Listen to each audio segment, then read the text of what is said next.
Inside the roaring repair bay of Vortex Dynamics, every engineer froze in a tight circle, watching CEO Clara Hayes march straight toward a grease-streaked mechanic named Lucas Cole.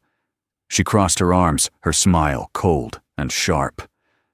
A maintenance worker touching the central engine system without permission.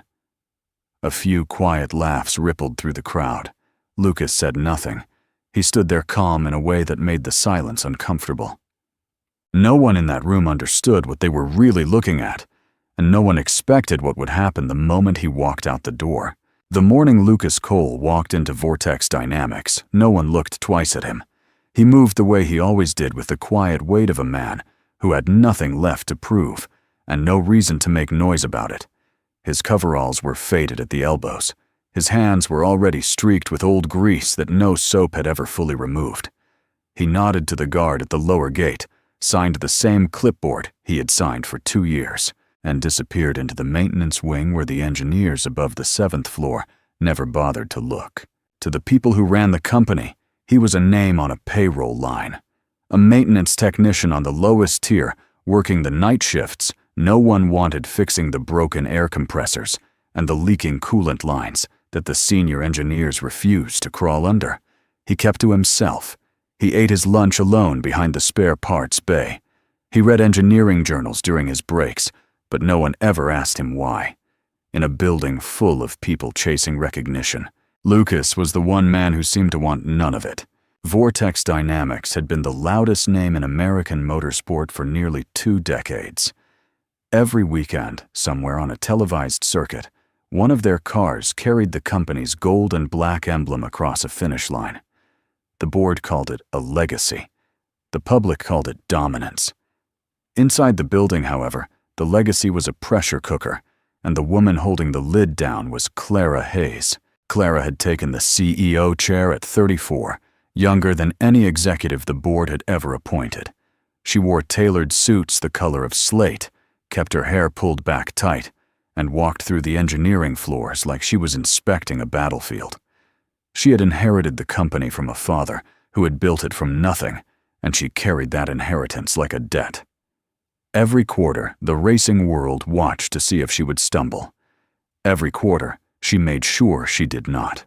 The hierarchy at Vortex was rigid in a way that had nothing to do with the org chart.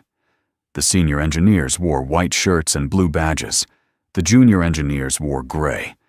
The maintenance staff wore navy coveralls and used a separate elevator. No one had written this down anywhere, but everyone obeyed it. Lucas obeyed it too, though for reasons no one in the building suspected. He had walked back through that lower gate years after leaving the company under another life, and he had taken the lowest job in the building because it was the only place close enough to the work that still mattered to him. The cracks began on a Tuesday 3 weeks before the Charlotte Invitational. The car at the center of everything, the prototype the company had built its season around, started misfiring on the dynamometer. Not a small misfire. A deep, irregular pulse from the central engine block, the kind of fault that traveled through the chassis and made experienced mechanics step back from the bench. The senior engineering team ran diagnostics for 16 hours straight. They replaced sensors. They flashed the control unit. They pulled the fuel system apart and reassembled it twice.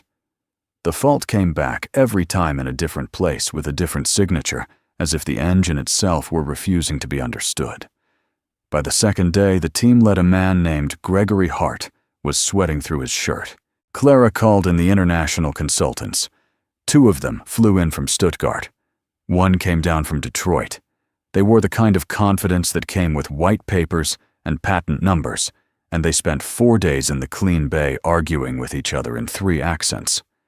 On the 5th day, Gregory walked into Clara's office with a face that told her everything before he opened his mouth. "We can't isolate it," he said. "The system is doing something the schematics don't predict. We've never seen this architecture behave like this before." Clara stood at the window of her office, looking down at the test track where her father had once tested his first prototype. The Charlotte Invitational was a closed-door event, but the entire industry would be watching the telemetry. A failure on that stage would not just cost a contract, it would tell every sponsor that Vortex had lost its edge. Find someone who has, she said. Anyone. I don't care what it costs. Gregory did not answer. There was no one to find. The engineers who had originally designed the central engine architecture had left the company years ago scattered or gone silent. The current team had been working from documentation that everyone treated as gospel, even though no one in the building had been there when it was written. That night, after the cleaning crews had gone home and the alarms on the main bay had been armed for the second shift rotation, Lucas Cole walked into the restricted engineering wing. He did not break anything. He did not force a door. He used a maintenance override code that had been quietly embedded into the access registry under his old credentials never purged, because the man who would have purged it was the same man who had buried his name. He walked past the silent dynamometer, past the half-disassembled engine on its hydraulic cradle, and stood in front of the central block for a long time without touching it. When he finally moved, he moved like someone who already knew exactly what he was looking at. He pulled a small canvas roll of tools from his coverall pocket. He removed 3 intake plates the senior team had reinstalled incorrectly, traced the timing signal back through a harness no one had thought to inspect, and rerouted a sensor feed that had been wired into the wrong return line. Then he opened a sealed software port that the consultants had not even known existed, and he wrote 42 lines of code from memory. He worked for 3 hours and 12 minutes. He did not hurry.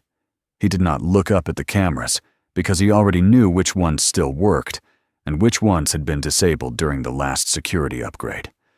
When he was finished, he wiped down every surface he had touched, packed up his tools, and walked out the way he had come in. The next morning, Gregory Hart pressed the start button on the dynamometer, expecting another 12 hours of failure. The engine fired on the first command. It held a perfect idle for 90 seconds, then climbed cleanly through every load test the team threw at it. The senior engineers stood around the bay in a strange kind of silence, the kind that comes when something has been fixed, and no one in the room can claim credit for it. By 10 in the morning, the security footage had been pulled. By 10:30, the footage had reached Clara's desk. By 11, she was walking across the main floor with 2 members of building security behind her, and the entire shift stopped working to watch her go. She found Lucas in the spare parts bay, replacing a hydraulic seal on a forklift. He saw her coming and set the wrench down on the bench beside him without rushing. "Mr. Cole," her voice carried across the bay loud enough to gather every ear in the building. "Did you enter the restricted engineering wing last night?" Lucas wiped his hands on a rag. "Yes." The simplicity of the answer seemed to throw her for a second. She had expected a denial. She had expected a story. The bay had gone quiet around them.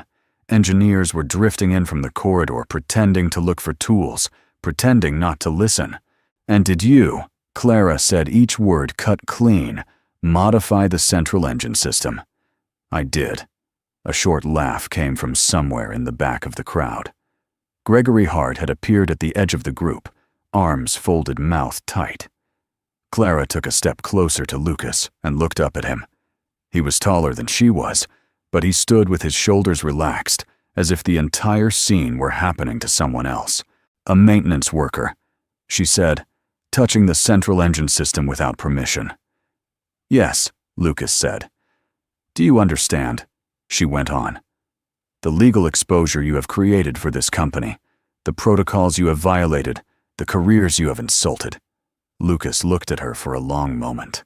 Whatever she saw in his face seemed to harden her further, because her next words came out flat and final. "You are dismissed, effective immediately. Hand in your badge and your access card at the front desk. Security will escort you out." A murmur ran through the engineers. Someone, probably Gregory, said something under his breath that sounded like "good." Lucas did not react. He took the badge off his coverall, set it gently on the workbench between them, and laid the access card beside it. He did not argue. He did not explain. He did not ask for a hearing. He could have spoken. He could have said the one sentence that would have ended Clara's authority in that room and rewritten every face standing around them. He chose not to. He met Clara's eyes for 1 second longer than was comfortable, and in that second, something flickered behind his calm that she would remember later, when she had time to wonder what it was. Then he picked up his tools, walked past the security guards, and left the building through the same lower gate he had walked through that morning. The door closed behind him with the soft click of a magnetic lock, and the sound of it would echo in Clara Hayes' mind longer than she ever expected. The Charlotte Invitational arrived 10 days later, and Vortex Dynamics walked out of it with a winner's trophy and a press release that wrote itself. The car finished first by almost a full second over the closest rival posted lap times that the senior engineering team had not predicted in any of their simulations, and crossed the finish line under a perfect blue sky on national television. The board called Clara that night. The sponsors called the next morning. By the end of the week, the company's stock had ticked up 4 points, and the racing magazines were running headlines about a return to form. Clara accepted every congratulation with the same controlled smile she had worn since the day she took the chair. She told the board the team had risen to the challenge. She told the press that discipline and talent had carried the day. In the private hallway between her office and the executive elevator, she told herself that firing Lucas Cole had been the right call, that protocol existed for a reason, and that a maintenance worker who took matters into his own hands was a liability no company could afford. She repeated this to herself often enough that she almost believed it. The senior engineers carried themselves differently after Charlotte. Gregory Hart walked through the bays with a new looseness in his shoulders, and the consultants from Stuttgart and Detroit went home with quiet bonuses and even quieter signed agreements. No one asked how the engine had been repaired. No one wanted to ask. The fault had been unfixable, and then it had been fixed, and the silence that filled the gap between those two facts was the kind that everyone agreed to leave undisturbed. Lucas did not come back. He did not file a wrongful termination claim. He did not contact the press. He simply disappeared from the maintenance roster as if he had never been on it. And within a week, the Navy coverall hanging in his locker had been folded and donated. The lower gate guard noticed his absence for about 3 days, then forgot. The senior engineers had never noticed him to begin with. For a brief stretch of mornings, Clara felt the kind of clean confidence she had not felt in months. The car ran. The team ran. The company ran. The story of the maintenance worker who had crossed a line and been removed for it slotted neatly into the narrative she liked to tell about her own leadership. Then, on a quiet Wednesday, she sat down with the post-race telemetry, and the clean confidence began to crack. The numbers did not match. The car had not just outperformed its rivals at Charlotte, it had outperformed itself. Specific torque curves were running 10 to 12% above the design specifications that had been handed down from the original engineering documentation. Heat dispersion across the central block was more efficient than any simulation had predicted. The fuel mapping was responding to throttle inputs with a precision the schematics had never accounted for. Clara read the report twice. Then she pulled up the original architecture files, the ones every engineer in the building treated as the reference standard, and she compared them line by line against what was actually running in the car. Sections did not match. Whole subroutines were different. The version of the system that had taken the trophy at Charlotte was not the version Vortex Dynamics had on record. She called Gregory into her office that afternoon. He came in with his usual confidence and left 40 minutes later, looking smaller than when he had arrived. He could not explain the discrepancy. He had no record of any authorized rewrite. He admitted after she pressed him that the team had been working from the same documentation for as long as he had been with the company, and that no one currently on staff had been there when the original architecture was written. Then who was? Clara asked. Gregory shifted his weight. There was a development team in the early days, before the company restructured. Most of them were let go in the consolidation. Names. I'd have to pull the old personnel files. A lot of them are sealed. Pull them. That evening, Clara stayed late in her office with the blinds drawn and a stack of printouts on her desk. She was halfway through the second binder when there was a knock on the door, and Raymond Walsh let himself in without waiting for an answer. Raymond had been with Vortex longer than anyone else in the building. He had worked for Clara's father before he had worked for Clara. He wore reading glasses on a chain around his neck and a tie that had not been in fashion for 15 years, and he was the only person in the company who still called her by her first name without thinking about it. "You've been pulling old files," he said. "I figured I'd come find you before you came looking for me." She gestured to the chair across from her. He sat down slowly the way men sit down when their knees are no longer young, and he set a single folder on the edge of her desk.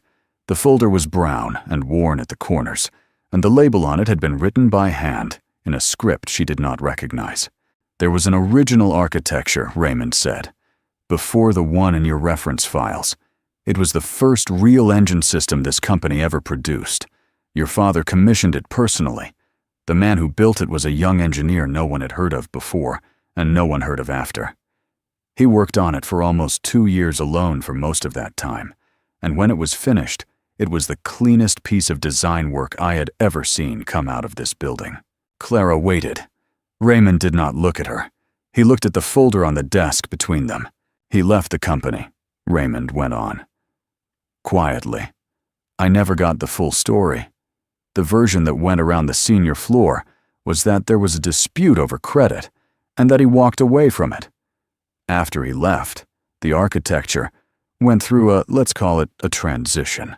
The version we've been using ever since is not the one he built. It's a copy, a reconstruction. And it was always missing something, though no one wanted to say that out loud." "How long has it been missing?" Clara asked. "Years," Raymond said. "Longer than you've been in the chair." She looked at the folder. She did not open it yet.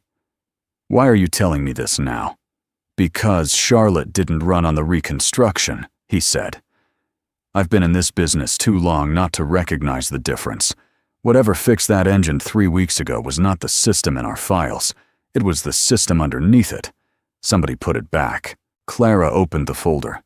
There were photographs inside old ones taken in a bay she did not recognize. There were schematics with a draftsman's signature in the lower right corner that had been blacked out with a marker, and there was a single typed memo from the early years of the company, referring to a lead designer whose name had been redacted from every line where it appeared. "Who redacted these?" she asked. Raymond's mouth tightened. "The same person who ran the consolidation. Nathan Brooks had been the company's chief operating officer for 16 years. He had been there before Clara, and he had stayed through the transition when she took the chair, and he had a way of standing slightly behind her in board meetings that always looked like support and always felt like something else. He had managed the early restructuring. He had signed off on the personnel files. He had been the one who had told Clara in her first month as CEO that the original architecture documents had been lost in a server migration, and that the reconstruction was a faithful representation of the original work. She had believed him. There had been no reason not to. The internal audit she ordered the next day was quiet. She used outside counsel and 2 forensic analysts who reported only to her, and she gave them 10 days. They came back in 7. The pattern they laid out on her conference table was not subtle once you knew where to look.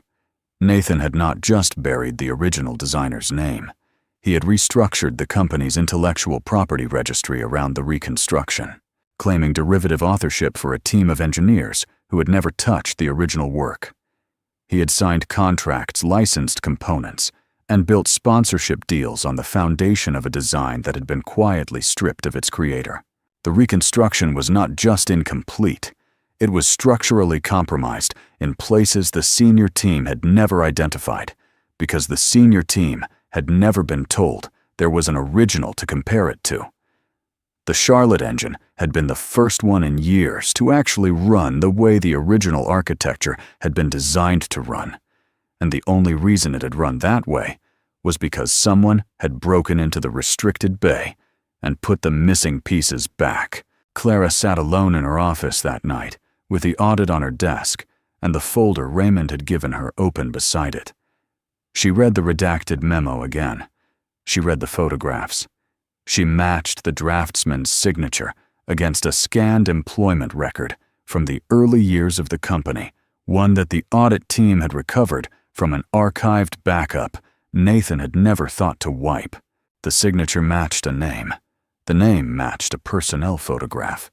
The personnel photograph matched a face she had seen not long before, standing in a maintenance bay with grease on his hands, while she dismissed him in front of half the building. She put the photograph down. She did not move for a long time.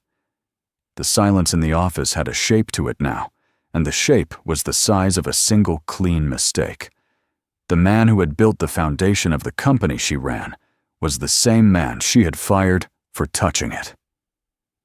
The only person in the world who fully understood the system every Vortex car depended on had handed her his badge without a word and walked out the lower gate, and somewhere in the city, he was no longer her employee. Outside her window on the test track below, a mechanic she did not recognize was wheeling a tool cart across the asphalt under the security lights.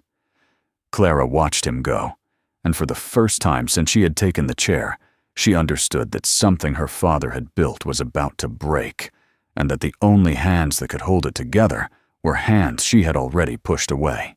Clara did not sleep that night. She sat at her desk until the first gray light came through the blinds, and by the time the building started filling up again, she had already made 3 decisions and unmade 2 of them. The folder Raymond had left her was still open on the corner of the desk. The personnel photograph of Lucas Cole taken nearly 2 decades earlier was clipped to the inside cover. He looked younger in the picture, but the eyes were the same. They were the eyes that had met hers in the maintenance bay before she dismissed him, and they had carried the same quiet weight even then. She did not call a board meeting. She did not call her lawyers. She walked downstairs to the executive floor and into Nathan Brooks's office without knocking, and she set the audit report on his desk and waited for him to finish the phone call he was pretending to be on. He hung up after about 30 seconds. He looked at the report. He looked at her. He smiled the way men smile when they are about to negotiate something they have already lost.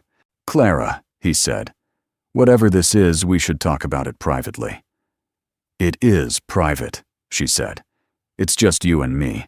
That's the problem. It has been you and me and a fabrication for 16 years. He started to speak. She did not let him. She told him what she had found in the order. She had found it, and she watched the smile thin out of his face 1 sentence at a time. She told him that the forensic analysts had recovered the archived backup. She told him that outside counsel already had copies. She told him that his resignation would be on her desk by the end of the day, that the intellectual property registry would be rewritten, and that the only reason she was not walking him out with security in front of the entire building was that she did not want the company's collapse to be the headline that forced the truth into the open. Nathan tried briefly to remind her that he had been with the company longer than she had. She told him that was exactly the problem. She left his office without raising her voice once, and by the end of the day, his name had been removed from the executive directory. The harder thing came after. She drove herself, which she almost never did, out to the address her assistant had pulled from the old personnel file.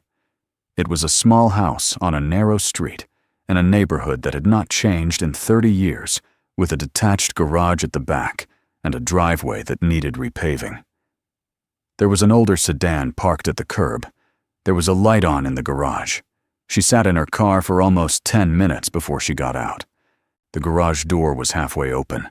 Lucas was inside, bent over the engine of a motorcycle that did not belong to him, working by the light of a single overhead fixture. He heard her footsteps on the gravel and looked up without surprise, as if he had been expecting her for days, and was slightly disappointed it had taken this long. He did not stand up straight. He just set the wrench down on a clean rag and waited. Clara had rehearsed this conversation on the drive over. She had rehearsed 3 different versions of it. None of them survived the moment she actually opened her mouth. "I read the original files," she said. "I know who you are. I know what you built. I know what was taken from you, and I know what I did on top of it." Lucas wiped his hands. He did not answer right away. The silence between them was not hostile. It was the silence of a man who had been waiting a long time to hear those words from someone who carried the company's name and who was trying to decide what they were worth now that they had finally arrived. "I'm not here to ask you for anything," she said. "I'm here because I owe you the conversation. Nathan Brooks is gone. The registry is being rewritten. Your name will be put back on every piece of work that came out of this company in the last 20 years. That happens whether you ever speak to me again or not." Lucas nodded slowly. Then he said, "You didn't drive out here to tell me about Nathan." "No," she said. "I didn't." She told him the rest. She told him what the audit had revealed about the reconstruction, the structural weaknesses the senior team had never identified, the risk that one of those weaknesses would surface on a track at nearly 200 miles an hour with a driver inside it. She told him that the only person in the world who fully understood the original architecture was standing in the garage in front of her, and that she had fired him in front of half the building for fixing a problem his own design had been built to prevent. "I'm asking you to come back," she said. "Not as a maintenance worker, as the lead designer. The position you should have had from the beginning. I can't undo what was done to you. I can only stop it from continuing." Lucas looked at her for a long time. Whatever he was weighing, he did not weigh it quickly. When he finally spoke, his voice was the same voice she remembered from the bay, even and impossible to read. "I didn't fix that engine for the company," he said. "I fixed it because someone was going to drive it. The car was going to leave the bay either way. I wasn't going to let it leave broken." "I know," she said. "I'm not coming back to prove anything to anyone in that building," he said. "I stopped needing that a long time ago. If I come back, it's to finish the system the way it was supposed to be finished, and to make sure no one ever has to crawl underneath it the way I had to. That's the only reason." "That's the only reason I'm asking," Clara said. He looked down at the motorcycle engine for a moment. Then he picked up the wrench and set it back in his canvas roll, the same one he had carried out of the building weeks earlier. He folded the roll closed. He looked at her again. "I'll come back Monday," he said. She did not thank him. She understood somehow that thanking him would have been the wrong response to what he had just given her. She nodded once the way he had nodded at her, and she walked back to her car and drove the long way home.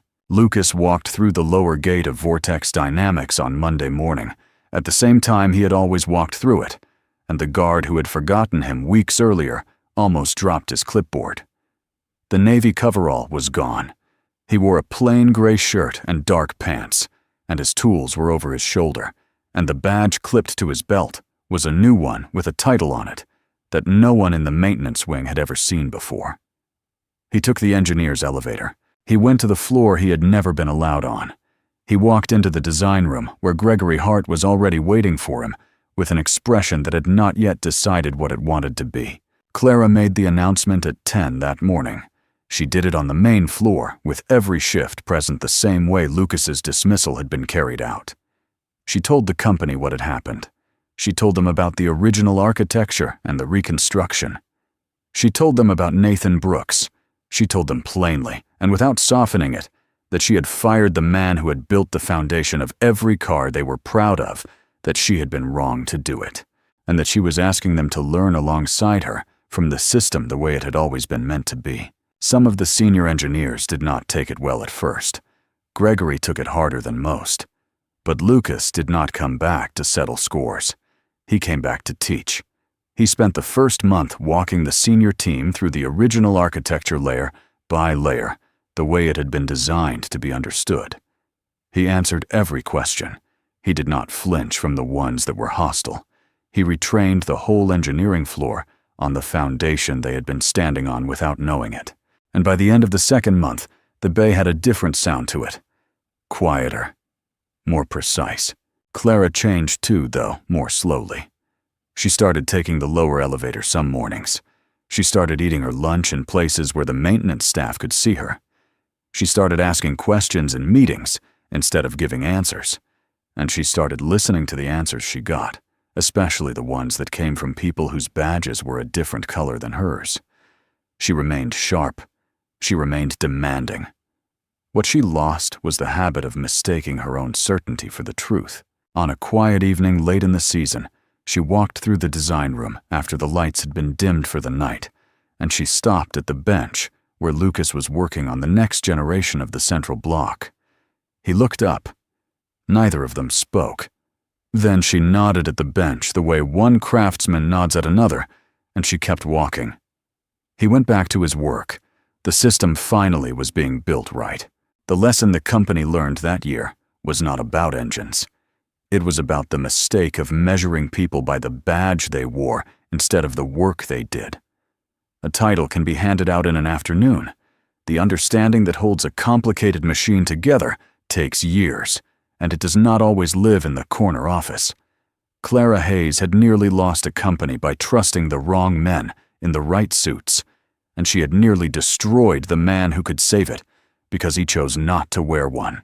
In the end, what kept Vortex Dynamics standing was not the speed of its cars or the polish of its press releases. It was the quiet integrity of a man who refused to let a broken machine leave the bay even after the people running it had thrown him out. And it was the willingness of one leader finally to admit that the foundation of everything she had inherited had been built by hands she had never thought to shake. Humility in the end was the only repair that mattered.